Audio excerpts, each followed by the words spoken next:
उत्तर प्रदेश में जिस तरह से चुनाव का दौर नजदीक आ रहा है, प्रबुद्ध सम्मेलन भी हर पार्टी करती नजर आ रही है और अब एआईएमआईएम भी प्रबुद्ध सम्मेलन उत्तर प्रदेश में करने वाली है। बातचीत करने के लिए हमारे साथ मौजूद हैं एआईएमआईएम के यूपी चीफ शौकत अली साहब। बहुत स्वागत आपका आज तक पर। शौकत जी, सबसे पहला सवाल मैं आपसे लूंगा, बसपा ने प्रबुद्ध सम्मेलन किया, समाजवादी पार्टी पहले हफ्ते में अगस्त से करने वाली है, भाजपा तो लगातार बातचीत कर रही है, आप लोगों की क्या प्लानिंग है इसको लेकर? देखिए, उत्तर प्रदेश में हम 5 सालों से संगठन पे काम कर रहे हैं और हम किसी मखसूस तबके का कोई सम्मेलन नहीं करेंगे। बहुजन समाज पार्टी की मुखिया बहन मायावती जी 10 साल तक अपने घर से बाहर नहीं आई और आज अगर उनको ब्राह्मणों की याद आ रही है तो कहीं ना कहीं ये इलेक्शन का एक चुनावी स्टंट कहा जाएगा। सतीश चंद्र मिश्रा, मुझे नहीं लगता है कि आज तक किसी गरीब, किसी मजलूम या किसी भी असहाय के घर पर गए हों और उसके सर पर हाथ रखा हो। आज एक मखसूस बिरादरी को लेकर के अगर इस तरीके की बात कर रहे हैं, मुझे नहीं लगता है कि इन लोगों को उसमें कामयाबी मिलेगी, क्योंकि सारे लोग जानते हैं कि 6 महीने के बाद उत्तर प्रदेश में इलेक्शन होना है। रही बात हमारी, तो हम उत्तर प्रदेश में कोई मखसूस तबके का सम्मेलन नहीं बल्कि वंचित समाज का सम्मेलन करेंगे। जो लोग अपने अधिकारों से वंचित हैं, जिन लोगों को नौकरी नहीं मिलती, जिन्हें ऑक्सीजन नहीं मिला, उनके घर वाले मर गए, जिनके घर वालों की लाशें, लकड़ियां ना मिली, न जलाई गई और वो लाशें तैर रही थी गंगा में, हम ऐसे वंचित समाज के लोगों का सम्मेलन करेंगे और वैसी साहब आएंगे, सारे लोगों से मुलाकात करेंगे। नेक्स्ट विजिट उनकी होने वाली है कानपुर, फतेहपुर और इलाहाबाद। प्रबुद्ध सम्मेलन में आपने बताया ओवैसी साहब खुद आ रहे हैं, कब आ रहे हैं, कब से शुरुआत होगी और ये सम्मेलन कितने दिन का होगा? मैंने फिर आपसे कहा कि मैं प्रबुद्ध सम्मेलन नहीं करने जा रहा हूं, मैं वंचित समाज का सम्मेलन करूंगा और सारे वंचित समाज जो अपने अधिकारों से वंचित है वो सबको मैं इकट्ठा करूंगा। तो क्या इसका नाम दे दिया जाए वंचित समाज सम्मेलन? आप जो भी कहिए, मैं कह रहा हूं कि जो अपने अधिकारों से वंचित है, आप मुझे बताइए उत्तर प्रदेश में किसको उसका अधिकार मिल रहा है? हाँ, तो जाहिर सी बात है कि ऐसे लोग इकट्ठा होंगे, उसमें मुसलमान भी होगा, दलित भी होगा, बैकवर्ड क्लास भी होगा, फॉरवर्ड क्लास भी होगा, सारे लोग होंगे उसमें। टीचर होंगे जिनकी नौकरियां खा गए, जो बीसी के कोटे को खत्म किया गया, वो सारे लोग उसमें होंगे।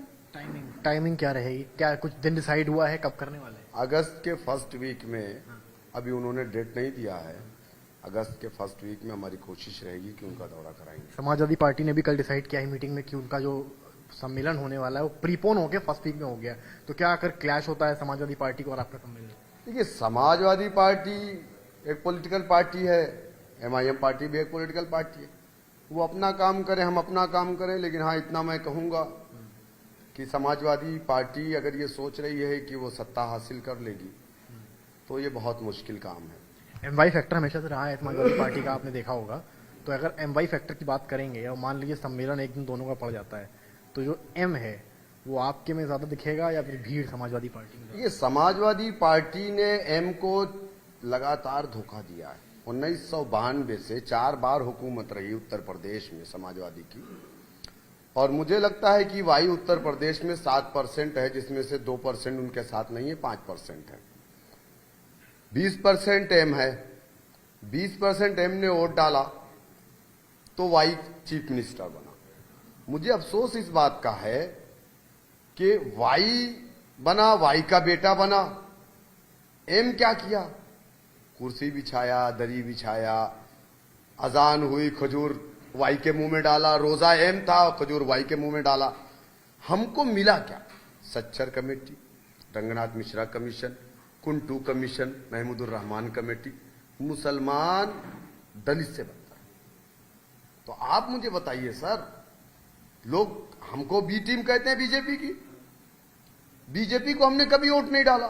जो बीजेपी को वोट नहीं दे सकता वो कौन बीजेपी की बी टीम नहीं हो सकती? बी टीम तो इसलिए कहते हैं कि आप जैसे समाजवादी पार्टी का कहना है कि हमारा वोट मुसलमान का है और ओवैसी की पार्टी आ रही है, वोट डिविएट होंगे और बचा हुआ काम प्रियंका गांधी वाड्रा कर देंगे। मुसलमान किसी का बधुआ मजदूर नहीं है, मुसलमान का वोट किसी के बाप की जागीर नहीं है। कि मुसलमान समाजवादी को क्यों वोट डालेगा, क्यों वोट डालेगा भाई। हिंदुस्तान की पार्लियामेंट में 131 दलित था, उसके बाद भी बीएसपी क्यों बनी। हमेशा 131 दलित रहता है, उसके बाद बीएसपी क्यों बनी। क्योंकि बीएसपी जो उनकी जो मुखिया है, जिस बिरादरी से ताल्लुक थे, वो समाज अपने अधिकारों से वंचित था। अपना झंडा बनाया, अपना डंडा बनाया। आज हर थाने में दलित का बेटा है, आज हर दफ्तर में दलित का बेटा है। मुसलमान का बेटा कहां। 7% यादव, आप नौकरी में कितने परसेंट है। मुसलमान 20%, कितने प्रतिशत है नौकरियों में। तो क्यों नहीं दिया आपने। देखिए, यूपी चुनाव नजदीक है, अलायंस तो करना पड़ेगा, आपकी पार्टी को भी पता है। सपोज करते हैं अगर समाजवादी पार्टी के साथ बात बनती है इन फ्यूचर, तो क्या आप कुछ इस तरह का रखेंगे कि सीएम फेस मुस्लिम होना चाहिए। देखिए, मैं तो ये कहूंगा, मेरा सवाल है कि 4 बार हुकूमत रही, एक बार तो आपको डिप्टी सीएम बनाना चाहिए था मुसलमान को। सिर्फ आप वोट लेंगे, हिस्सेदारी तो आपने दिया नहीं। और मैं शुक्रगुजार हूं प्रकाश राजभर जी का कि उन्होंने बड़ा दिल दिखाया। उन्होंने कहा 5 चीफ मिनिस्टर बनाएंगे हम। भागीदारी संकल्प मोर्चा का हम हिस्सा है। उन्होंने कहा मुसलमान को भी सीएम बनाएंगे। आज तक तो अखिलेश जी ने या बहन जी ने तो डिप्टी सीएम की भी बात नहीं की थी। ओम प्रकाश जी कह रहे हैं कि हम 5 सीएम बनाएंगे और 20 डिप्टी सीएम 5 साल में बनाएंगे। पर मोर्चा तो ये भी प्लानिंग कर रहा है ना कि अगर आगे बात रही तो सपा बसपा के साथ अलायंस हो जा सकता है। बिल्कुल, हम चाहते हैं उत्तर प्रदेश में बीजेपी को रोका जाए, और बीजेपी को रोकने के लिए हम सपा और बसपा दोनों को ये दावत दे रहे हैं कि वो मोर्चे का हिस्सा बने। चलिए, सपा अगर बन के इन केस बन जाती है, अखिलेश तो सीएम फेस रहेंगे ही रहेंगे, तो आप क्या लगता है आपको डिप्टी सीएम के लिए आपकी जो मांग है कि मुस्लिम फेस रहे, क्या अखिलेश मानेंगे। ये तो राष्ट्रीय अध्यक्ष और मोर्चे के कन्वीनर तय करेंगे। या हमारे राष्ट्रीय अध्यक्ष और मोर्चे के कन्वीनर तय करेंगे। मांग रहेगी आपकी। नहीं, मेरी क्या मांग है भाई। हमको तो मैं तो देखिए, मैं पार्टी का डिवोटेड वर्कर हूं।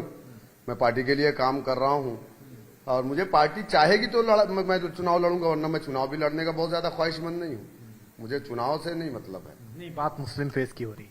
नहीं, मुस्लिम फेस की अब ये तो राष्ट्रीय अध्यक्ष जी तय करेंगे ना, मैं थोड़ी तय करूंगा। कब है विजिट अगली उत्तर प्रदेश में और कहाँ पे।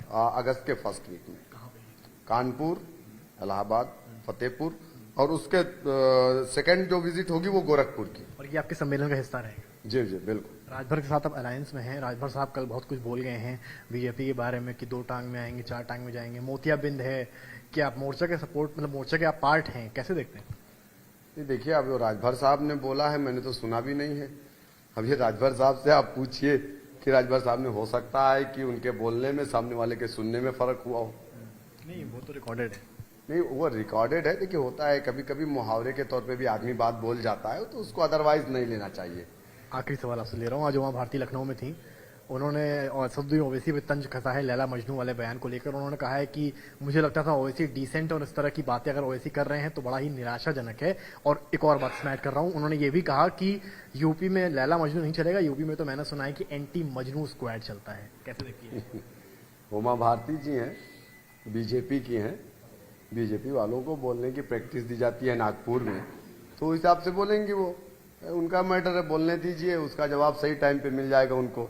चलिए, बहुत शुक्रिया। तो ये थे हमारे साथ थे AIMIM के यूपी चीफ शौकत अली साहब। इनका कहना है कि प्रबुद्ध सम्मेलन जो है, जिसको कि वो बता रहे हैं कि सारी जातियों को लेकर चलेंगे, उसके लिए AIMIM तैयार है। और राजभर के बयान पर जो है इनका कहना है कि इन्होंने अभी बयान नहीं सुना है, और जब तक वो बयान सुन नहीं लेते इस पर कोई वो टिप्पणी नहीं करेंगे। कैमरामैन गौरव के साथ समर्थ श्रीवास्तव, आज तक। यूपीओ में लड़ी है वैसी चचा, अब चल रही हाल वैसी।